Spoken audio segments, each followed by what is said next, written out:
We'd like to welcome you to the third session of the 18th MAP International CEO Web Conference 2020, A Whole New World, Reigniting the Stalled Global Economy. Our third session will be on championing a free press in Asia. Our third speaker has been appointed as vice chair of the high-level panel of experts on media freedom and currently the special envoy for global media freedom by the British Foreign and Commonwealth Office. Please welcome Attorney ALAMUDDIN, CLOONEY. Ladies and gentlemen, thank you so much for inviting me today at this important conference. Let me start by saying that I hope everybody is staying safe and healthy.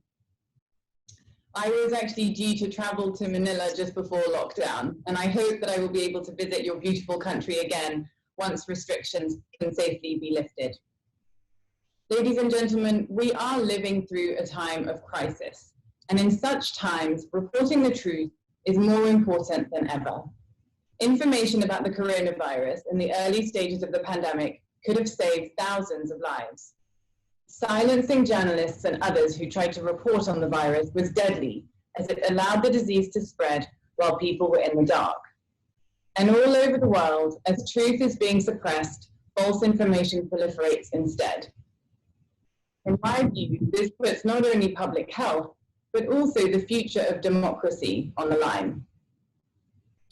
It may sound grandiose or alarmist to speak in such terms. Surely you may be thinking democracy is not under threat all over the world. Yet studies have found that 1/3 of the world's population lives in a backsliding democracy. The University of Gothenburg's Democracy Institute reports that democracy is in decline in more countries than ever before.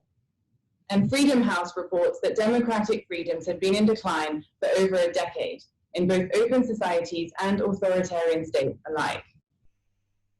I would say that democracy is under threat in any country where the judiciary is not independent or where freedom of the press is not cherished and protected as an utmost priority. This is the first of 3 propositions that I'd like to put to you today, that you cannot have a functioning democracy without a free press. And I'd like to illustrate this with a case that I'm involved in the Philippines.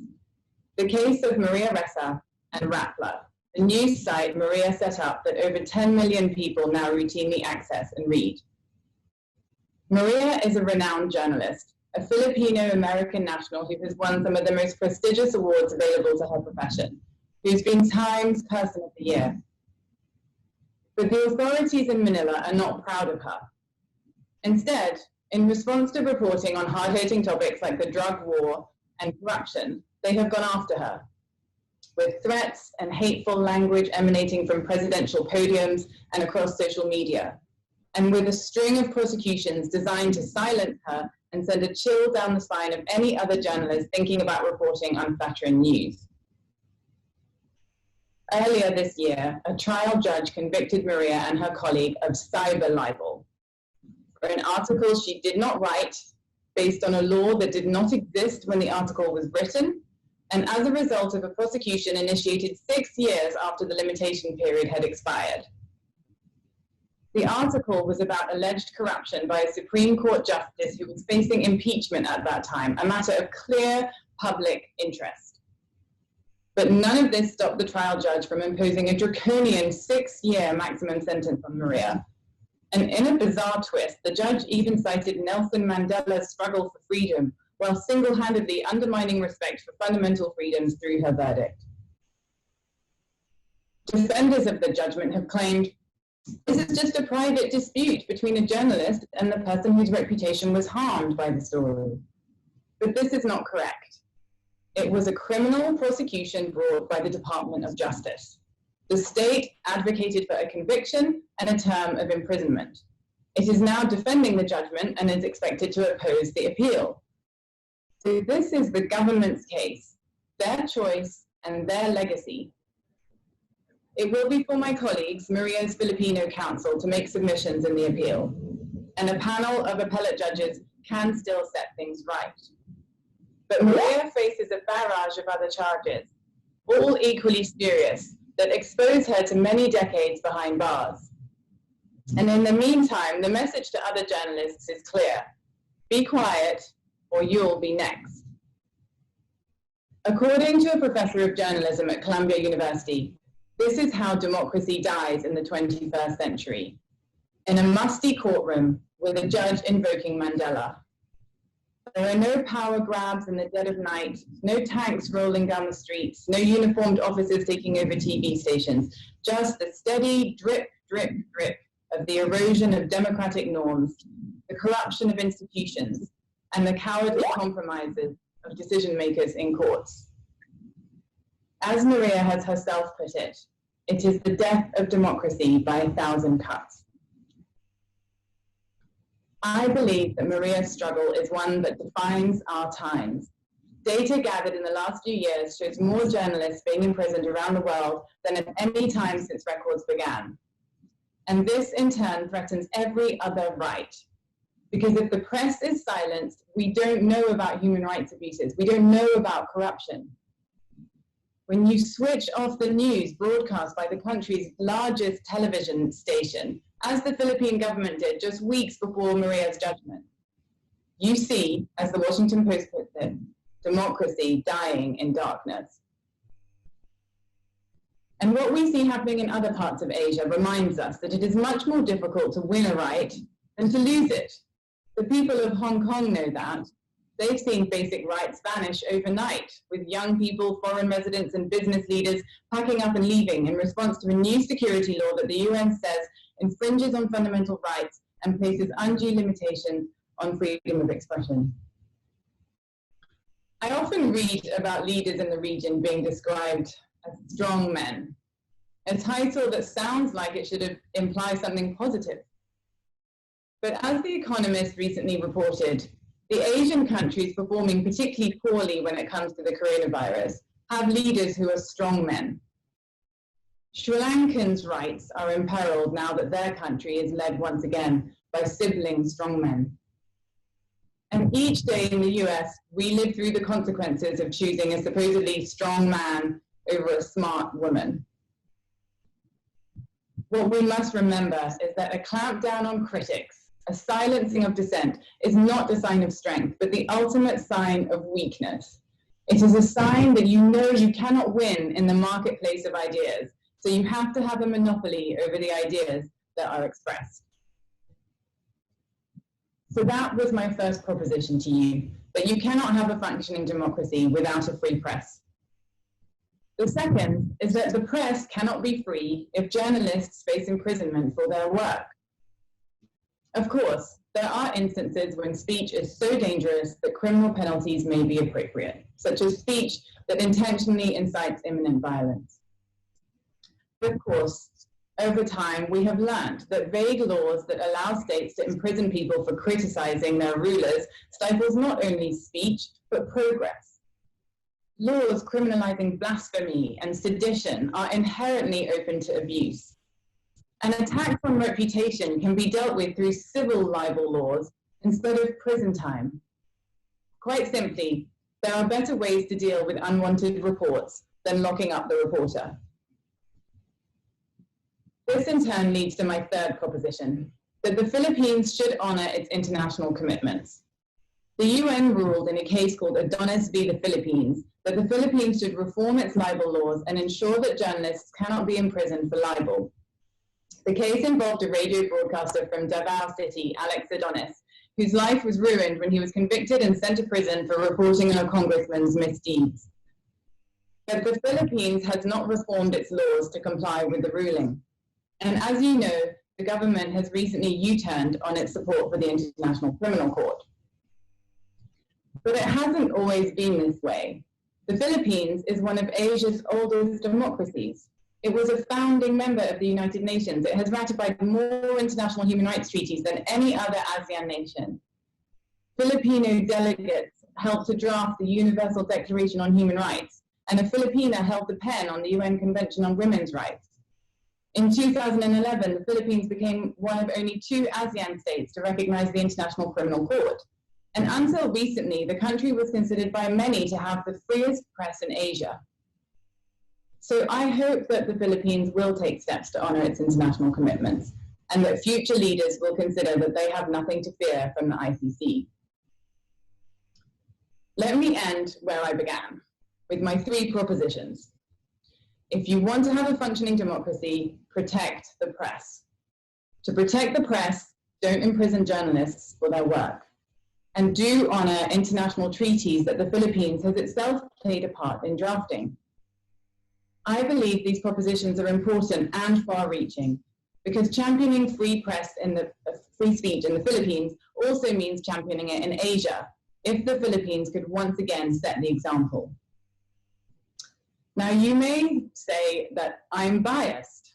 I am a human rights lawyer, so I typically represent individuals rather than states, journalists rather than governments who try to lock them up. It is true that I'm not neutral on the issue of whether leaders should be able to use the power of the state to silence independent voices. I will do all I can to counter that. And I'm not neutral when I hear courageous voices speak up for what is right. I will do what I can to amplify them. But I do not speak for any politician or party. My bias is towards certain inalienable values that are currently under serious threat. And at the end of the day, you don't need to take my word for it, because each of the propositions that I have put to you today has already been set forth by someone you know very well. Someone in high office in this country who represents not the opposition, but the government. Ladies and gentlemen, the president's own spokesman, Harry Rock, has stated that freedom of speech is a cherished right essential to truth, democracy, and the ability to go after despotic regimes. In an op-ed he penned in 2012, the spokesman argues that the cyber libel law used to convict Maria is, quote, draconian, quote, infringes freedom of expression, and shows that the government is, quote, insecure and unable to compete in the marketplace of ideas. And he concluded in the op-ed that imposing criminal penalties for libel was, quote, disproportionate and, quote, an outright defiance of the UN ruling in the Adonis case that the Philippines is, quote, under an obligation to heed. These were Mr. Rock's own words before he joined the Duterte administration. And in case you're wondering where Mr. Rock chose to publish the op-ed, it was Rappler.com. Ladies and gentlemen, those of you gathered here today are leaders in your society. The future of your great country is in your hands. I hope it can be one in which your children will stay safe from harm and be free to speak their mind.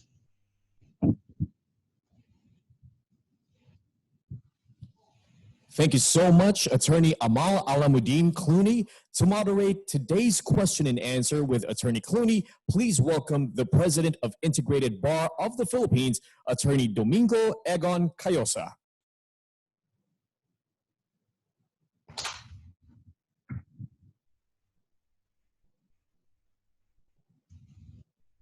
Hello, Mr. Cayosa. It's a pleasure to meet you today. Thank you for your valuable and helpful insights and analysis on the very important role of media in an evolving world in the midst of this COVID-19 pandemic. The Management Association of the Philippines and the participants in this forum are very grateful for your time and your expertise. You, your work, and your advocacies inspire us to do our fair share in upholding the basic freedoms, human rights, justice, and the rule of law in these challenging times. Your 3 propositions are very well noted. They're very particular to our country.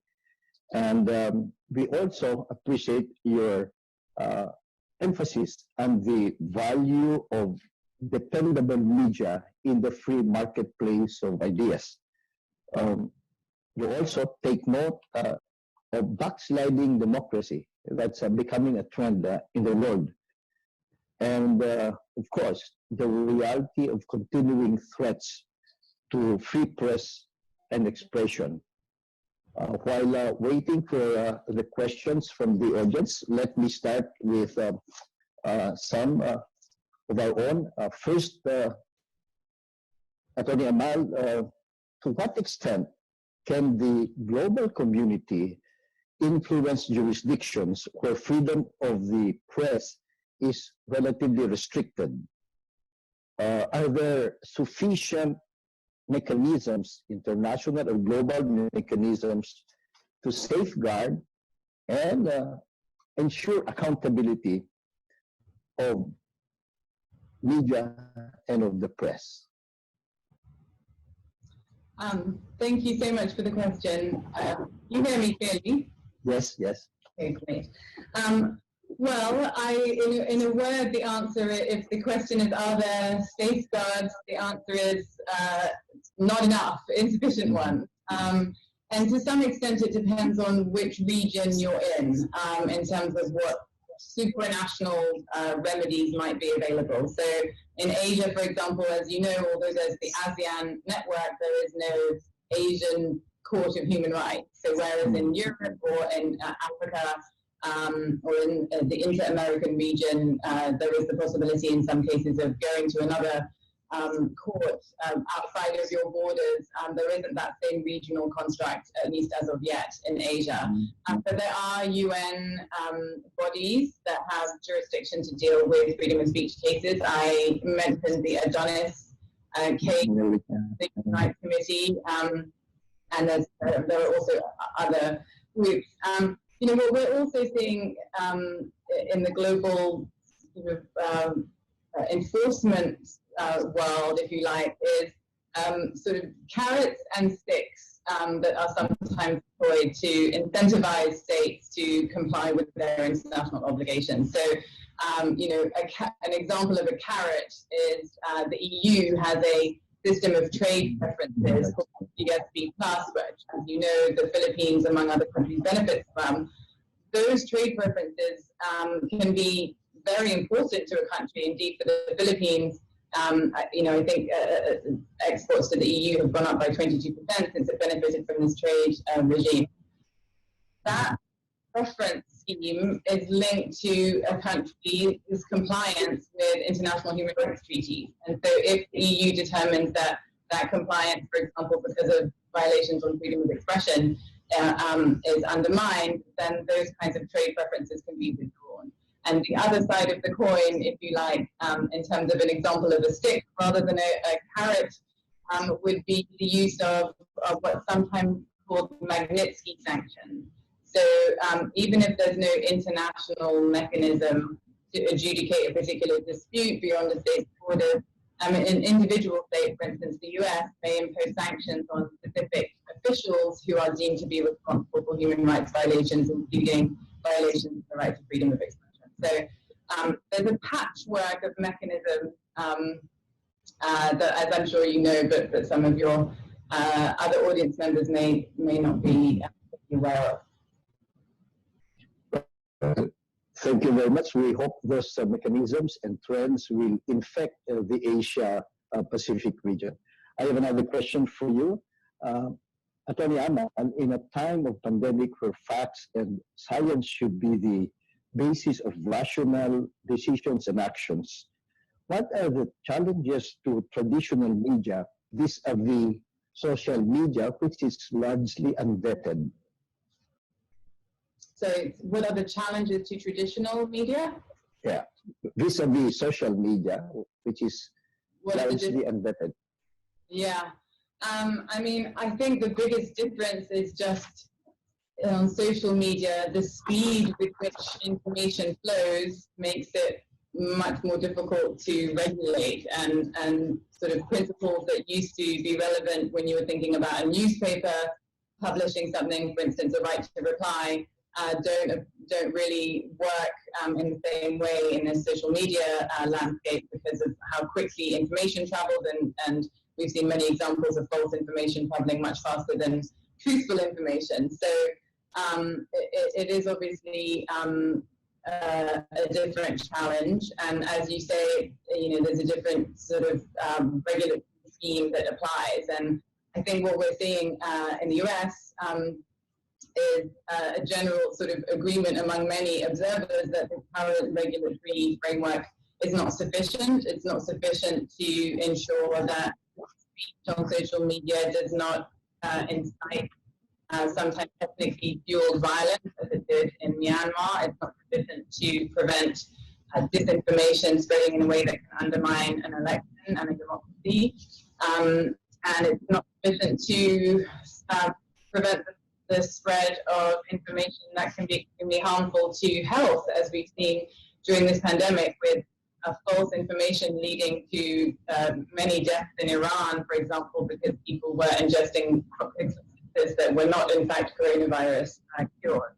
So I think we can safely reach the conclusion that self-regulation is not sufficient when you look at the results on those fronts, at least. And one has to hope that there'll be some creative solutions found. Well, it's too late. Thank you. We have a question from the participant, one participant. What roles should or may media play to help economic recovery from the COVID-19 pandemic? That's a tough one. I think you've had lots of economists speak at the conference. I think that's probably more for them. But I think, having a free, open flow of information, it helps any kind of business community because it helps to have innovation and ideas spread. It helps for you to know about corruption and things that can cost business a lot of money.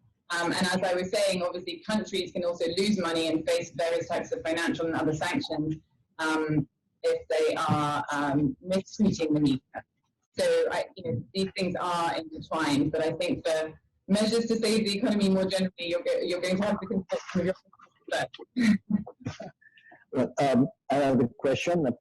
With the realities of hacking, fake news, and manipulation of social media by interest groups, and sometimes even by governments.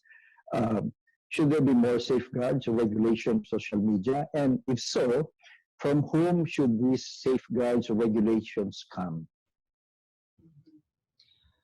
Well, I think, we are starting to see, for example, in the US, companies struggle with the lack of regulation in some space, and they're actually calling for the government to do more. For example, when it comes to the tricky issue of facial recognition and how technology can be deployed in a way that can either be extremely helpful to people's safety, but also in ways that can be detrimental to human rights and potentially disproportionately affect Black and other ethnic communities.